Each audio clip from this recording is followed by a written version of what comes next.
Hello. So I'm just checking if the video is recording before I continue the sound. It is. Right, so these are going to be short 20-minute videos-ish. So we're going to do 20-ish and then just stop and then move on. And you can easily just move on. Okay, so we're doing a series called The Big Liar, and we're going to start kicking off by the Parable of the Sower. So this is just a very short introduction video. There's two links there that actually, because this is a video, you can't click on. So basically, I've decided to do this way. I think it's the best way to do it. It's actually not the way most people are doing stuff, putting together as a resource, but it's the way I'm doing this for several reasons. But its weaknesses, it's non-interactive. So as we're going along, we're doing the Parable of the Sower, and we're going to be studying what it's saying. If you've got any questions, then that's the Facebook group to listen to. So that tiny URL is a URL, Sean. It'll take you to the Facebook group.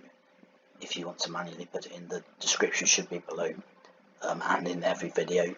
So just click on the link if you can find it, or put the tiny URL. And if you've got a question, just ask it. So that group's just for interaction and questions. So actually, if you're the first one there, you'll find it's blank. Don't worry about that. If you've got a question, just ask it. I'll be happy to dive into stuff and to basically answer people's questions and generally help people out. If you're shy like me, and you don't want to publicly put a question there with your name next to it, either do two things. Communicate to me your question in whatever method. So contact me on Facebook would be one, and then I'll ask it and I'll answer it. Or if you've got a private question, just do the same and I won't publish it. I may well publish something interesting from the answer, but no one will then be able to associate that with you. So whatever is the way.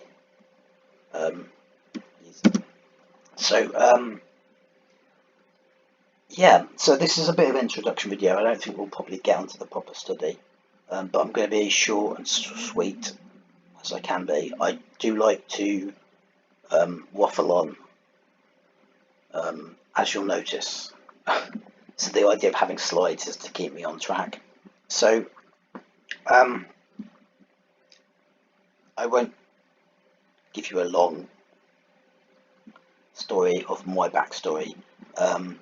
In the past, I've written books, and I was writing a book, and I thought I just don't really want to write books anymore, and so I've done it this way. So basically, we're going to actually be looking at lots and lots of different things. So one of the things we're going to be looking at is interpreting what we're learning and understanding and what we're questioning in the season we're living through. So obviously we're all going through this season. It's not my season, your season, it's our season. So we're all going through similar struggles. In my little bit of my story, so my struggles were before the pandemic hit in a year ago. I was struggling with time issues, and then I got put on furlough, so that sorted that out. So actually, I started then thinking and seeking God on different things, and obviously I had a lot more time to be doing that. So I did start writing a book. So I started writing a book. Actually, I started writing a series called the Overcoming series, which I may produce something of in the future, may not. But the first book was going to be called Lessons from Lockdown, and that's something we'll look at in the future. Then I really, after a few months of being in that process, realised several things. So I won't go through that. But one was timing, and I just think the timing's right. As I've kind of tried to find a way to understand what I should be doing and how I should be presenting that, it kind of become more and more difficult. And it wasn't until I got to the Parable of the Sower and thought that through, and it's like, oh, that makes a lot of sense to me, that it all started to come together. So how it's come together is like this, in a kind of presentation in a video. again, the issue is the interactivities, hence the Facebook group. So that's kind of why this. So why this truth versus lie? So this is a complex idea, a very, very complex idea, which is why we're doing a whole series on it. We'll be doing different things. So obviously the basic idea is universal truth. And I think actually we understand it on three levels. How the world understands it, how we within the church understand it, and how we understand it on a personal basis. I actually think practically it's back to front. So basically, part of the process that we're going through in studying this is to look at what that is and be impacted by that, and that changes us. As we come together, that changes the church, and as the church moves out, that changes the world. And that's basically the idea. That's the plan. So it practically works back to front, but it starts with me. It starts with me and how I'm impacted by basic truth, which is why again we're looking at parable of the sower. So you have to forgive my spelling because it's atrocious. I'll be better in the future, I promise. So this season we're in actually changes that in itself. So we could go through the series at any point in any human history and go, that changes and that redefines to us what universal truth. But actually, this season, this is kind of the point of this as well, is the season itself defines that and changes everything. So for me, it's a difficulty of what we're all going through versus its simplicity and just understanding as a trial or as a test or as if we wanted to measure our way of living, what we're all going through makes life a lot more difficult. So that's the truth of the season, without doubt, for all of us to various degrees. But actually, some of it is not so bad as we think. Like for me, the time issues, which means I can do this. But actually, what it does force us to do, it forces us into a simple rhythm of life, rather than the hectic one we had pre-pandemic.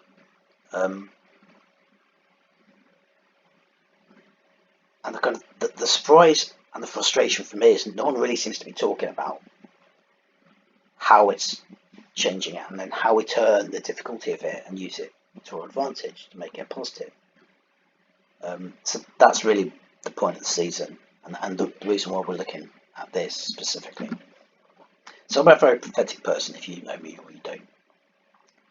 So obviously the prophetic is about understanding the times and the seasons. Now, having said that, this isn't a prophetic series, so that's what you're looking for. Particularly, you're going to be disappointed. However, everything I do, particularly product-wise, has a prophetic dynamic to it. So for me, in this, what I've been feeling and sensing, not just in the last year or so, prophetically, is the following. So obviously, we're all going through this same season with the pandemic and coronavirus, but to me, it's creating this perfect storm. Actually, the reality is we tend to look at seasons linear in just that they're over, have a beginning and ending in the middle, and really that's one of the ways we're really not understanding what we're living in these times is by looking at linearly, because the point is either what's happening now today in my life and my struggles, or the day when it ends and it'll be over. So it's either a happening or not happening. Actually, seasons particularly are meant to be biblically they're circular, and that they actually repeat. They go up and down as well. So I think that actually, primarily for me, if you want me to honestly reflect what I think briefly, prophetically is going on, is that we're in a circle of seasons, as I understand it. Actually, coronavirus isn't the first. I think, particularly for us in the UK, two important seasons we've already started on, and some respects you could say finished seasons. One would be Brexit, and one would be the Trump phenomenon. So I think Trump's actually a perfect example. So actually, when we go through this series, we'll end up looking at some highly contentious issues like racism, for example. But what we're not trying to do is have a discussion, we're trying to just look at the facts. I think for me at the moment, Trump's the perfect example. So Trump as a linear issue is very simple. So that there are two extremes we look at Trump. One's negative and one's positive. So the negative is Trump is the danger, he's the problem, we just need to get rid of him. Now, I think the problem with the way, and it's just not an American way of thinking, I think it's the world's way of thinking about Trump. Trump's the big problem in the world, get rid of him. That's the solution. So we've now got rid of him. He's no longer president. But having made him the problem, and now he's disappeared, the problem's now gone. But clearly the problem hasn't gone, so he's not the problem. Actually, if you understand what's happening in America and American politics and what's going on, there are things coming basically out of the ground like a plant, things coming to fruition, coming to visibility now, and I think in reality they're only just starting to appear, that we're starting to realise. So if you would have known any of the things that are going on politically since we got rid of Trump, is things have got far a lot worse, and there are actual things happening which are terrifying. So a sub-issue of that is they're not being reported on the news. But certainly the problem isn't gone, and that's because we're in a circular, not linear issue, prophetically speaking, which is creating a perfect storm. And actually, as I would understand it, we're kind of just at the beginning of this, we're nowhere near the end. So obviously the last point to dwell on that would be, however we understand it, whatever we understand, we're going up and down in the season as well. It's not just the season's beginning and season's ending, but it's getting worse. So I think for us, particularly in the UK, and again it's different for different nations, but we're the issues that have arisen, the data clearly is coming back down, and it's getting easier. But I think the way we're looking at it's not really what's happening. So the way we look at it is problem, or the problem's over. So I think the reality is the problem's better, but the problem's not gone. And actually we're going to have more problems to come. So we're going down, but I think something else will hit in terms of creating this perfect storm, and actually this is part of the bigger season we're in. So again, that's partly why I wanted to do this. So if we come back, so we're not going to talk about that, any of that stuff, for another month. So the way I see it is, it's like building a house. So we've got to say, right, what's the foundation we want to build our house on? Because if we build it wrong, the whole thing's going to fall down on itself. So I think clearly it's the Bible, it's the Word of God, and it's what Jesus says. And I think the best place to do that is a parable of the sower. So we're going to do that. So the way we're going to do it is we're only looking at the Hebrew. Only going to look at Hebrew and Hebrew words and Hebrew understanding. Now, just because we're only going to do that doesn't mean that's the only thing we either could be doing or should be doing. We're only doing that to make it as brief as it more or less should be, because we'll be here all day otherwise. There are different perspectives, and there are others. So part of the reason is just simplicity. So by just looking at Hebrew and not doing any of the other good perspectives, that really is just for simplicity, and also because the way we're looking at it is then unique. It's the one that's going to be alien and foreign to us. So basically, when we're doing that, we're learning a new language. However deep we get into it, or we don't get into it, we're basically looking at another language, if we're actually learning it or not. So we're looking at things from a certainly different perspective, and that's what makes it unique. So it's not just unique, it's new to us. and it's alien, it's foreign. That's not scary. Actually, what we're trying to do is about as simple as it gets. So if you're like, I don't want to do that, and you're frightened about that for whatever reason, it's not frightening, and the way we're going to do it is accessible, and you'll see that as we do it. It's about as simple as it gets.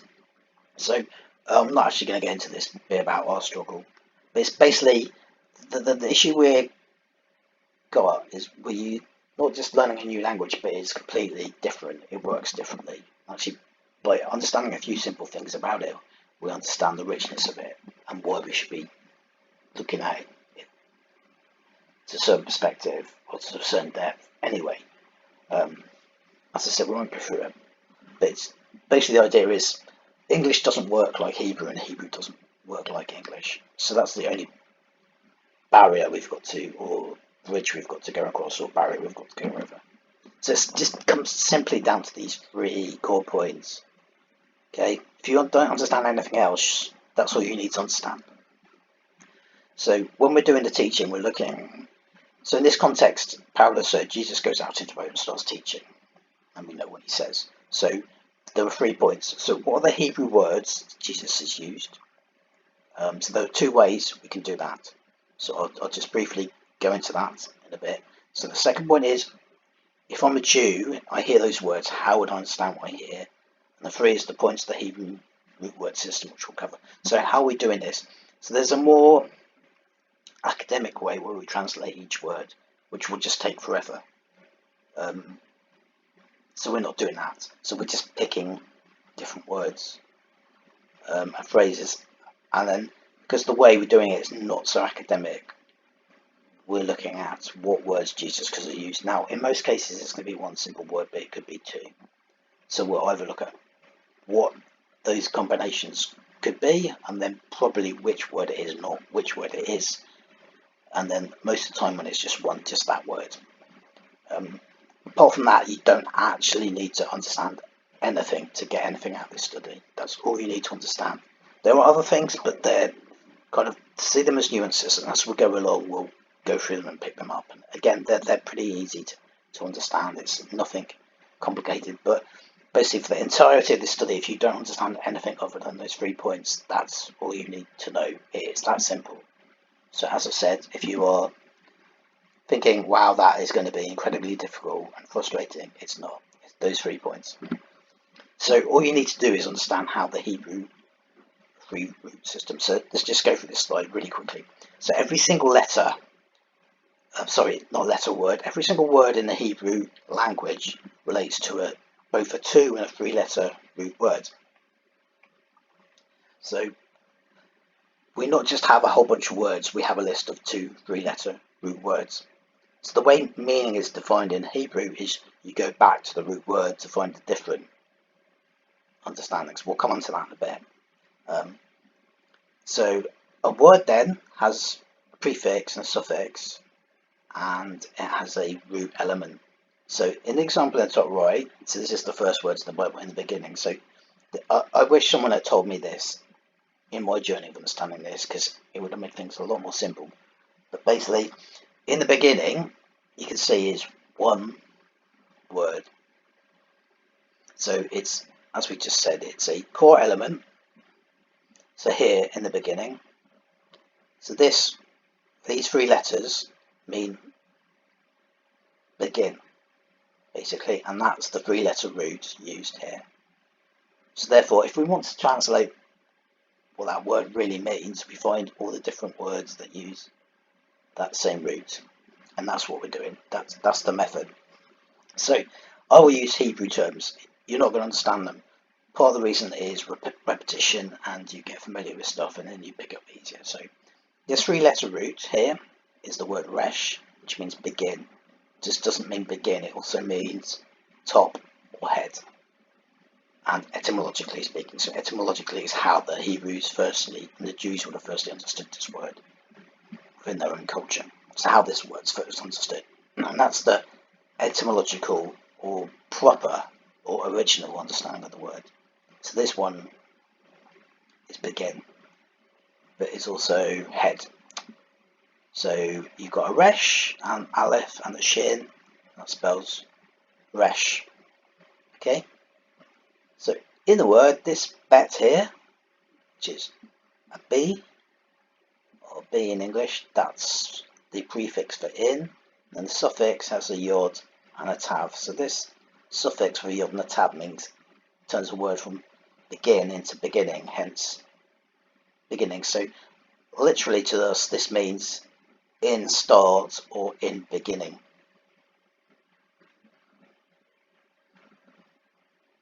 In the starting or in the beginning. Now, because Hebrew is an ancient language, all ancient languages work like this, so they don't have words like the and a lot of the time. So where we would translate it in the beginning, they would just put in beginning. So then when we translate it into English, we have to add a the or an a or something else so it makes sense in English. But it literally says in beginning. Or you can translate that at the start. At a start. Yeah? So the three elements is, again, you've got a root word, you've got a prefix, and you've got a suffix. So we're basically taking all the words back, we're translating back to the root word and saying, how would we understand them? And it's simply that. So, for example, we're not going to go through all of this, all of the parable of the sower. So rather than going through it verse by verse, letter for letter, we're just picking out key terms and understanding, firstly, what's the Hebrew word Jesus used, and how would a Hebrew understand that? And that's using the three-letter root system. So this is the point. This is really the reason for me prophetically while I'm doing this. So, as I said before, I've really tried to struggle to tie this up into anything, and it wasn't until I got to the parable of the sower and then I realised these 3 points. So one of the unique things about the parable of the sower is Jesus gives an interpretation. So the 3 things he lists as parts of the world system or barriers to understanding the word of God are basically the seed gets stolen, it gets lost, not lost, sorry, or it's choked. So it's stolen, it's lost, or it's not sustained, or it's choked by the world. And actually, if we were to quickly surmise what is happening to us in this season, just as human beings, this is it. Things are stolen, lost, or we feel choked. So my question then is, if Jesus is teaching this, and he's teaching this on the basis of how the word's being stolen from us, could the same thing that Jesus is teaching be teaching us about the season we're living in currently? We just don't realise it yet. So thereby realising what he's actually teaching, can we have something which helps us to basically be self-sustaining and to grow spiritually in this season? And I think the answer to that is yes. So that's why we're doing it. So basically, this is the system we're using. So this is the key thing. So how are we going to get understanding from this system that we're using, looking at the Hebrew? So this is the key thing. So that just these few points. So in English, a word then has one definition. In Hebrew, that's not the case. So when I said Hebrew doesn't work at all like English, works totally differently. This is how. So a word is directly defined by its 2 or 3 letter root. And generally, it has between 3 and 6 definitions, rather than just a simple one. So effectively, what we're doing is we're going through the study, collecting those words, and we're literally collecting them as definitions. And that gives us richer meaning to what Jesus is saying, and then it enables us to understand